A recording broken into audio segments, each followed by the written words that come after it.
Please बिन्ती छ, मेरो लागि एकपटक बसन्तेको घरमा गएर मैले भनेका सबै कुराहरू झुटो हुन् भनेर एकपटक माफी मागिदे।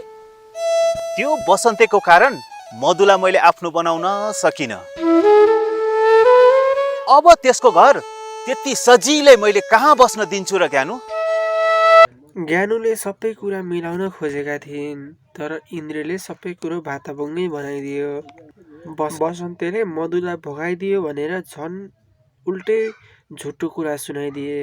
अनि त्यहाँदेखि त कुरा झनै बिग्रिँदै गएको छ। घरकी सोझी स्वास्नीलाई यति धेरै तनाव दिएर बाहिरी केटीसँग मोजमस्ती गरेर आउनु भयो हैन? अनि सोध्दै हुनुहुन्छ तिमीलाई के भयो भनेर?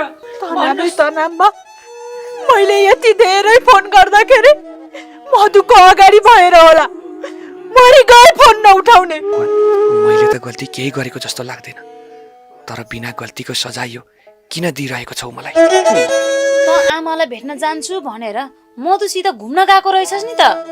तँलाई अलिकति पनि लाज शरम लाग्दैन? घरमा यति राम्रो श्रीमती हुँदा हुँदै यसरी पर स्त्रीसँग हिँड्नलाई? कसले भन्यो काकी तपाईहरुलाई म मधुसित घुम्न गएको थिएँ भनेर?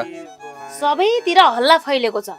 बसन्त घरमा त गए, तर सबैजना माथि भ्रम छ कि बसन्तले ज्ञानुलाई भगाइदिइसक्यो भनेर।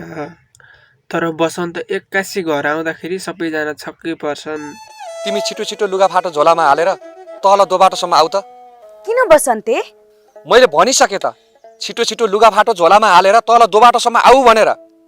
बसन्ते बसन्त भने घर गएका थिए, तर घरमा कसैले नबुझिसकेपछि अब बसन्तले छुट्टै निर्णय लिइसकेका छन्। बसन्त आवेगमा आएर मधुलाई फोन गर्छन्। अनि त मधुलाई फोन गरेर तिम्रो सबै कपडाहरू प्याक गरेर तिमी तल दोबाटोमा आऊ भनेर बसन्तले भनेका छन्।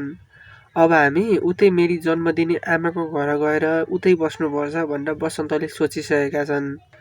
त्यतिकैमा सोच्दै थिए बसन्तले, त्यतिकैमा शिशिरलाई भेट्छन्। शिशिरले आफ्नो दाइसँग माफी पनि माग्छन्, किनकि शिशिरले पहिले दाइको धेरै नै मन दुखाएको थियो। दाइ जतिचोटि निहुरिएर बोलाउनु जाँदाखेरि पनि शिशिर बोलेका थिएनन्।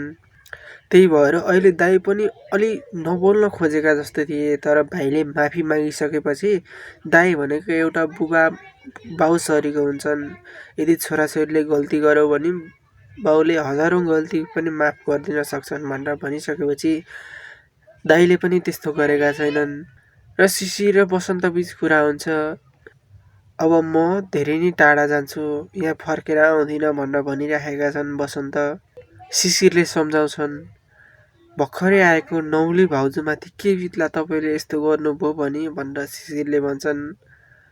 जेसुकै बितोस्, यदि मलाई उसले बुझ्दैनन् भने उसमाथि के बित्छ मैले किन सोचिरहने भनेर बसन्त भन्छन्। तर शिशिरले सबै कुरा मिलाउने प्रयास गरिरहेका छन्। म आमा र भाउजूलाई सम्झाउँछु, तपाईँले आवेगमा आएर गरेको निर्णयले भोलि सबैलाई असर पार्छ। शिशिरले यसो भन्दैछन्। अनि त घरमा म आमा र भाउजूलाई सम्झाउँछु, तपाईँ यहीँ बस्दै गर्नुहोला, अनि त्यसपछि घर जाउँला भनेर शिशिर आमा र भाउजूलाई सम्झाउन गए।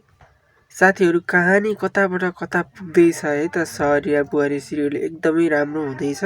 तपाईँहरूलाई कस्तो लागिरहेको छ त कृपया कमेन्ट गरिदिएर हाम्रो यस च्यानललाई पनि सब्सक्राइब पनि गरिदिनु होला है त साथीहरू। भिडियो अन्तिमसम्म हेर्नुभएकोमा धेरै धेरै धन्यवाद।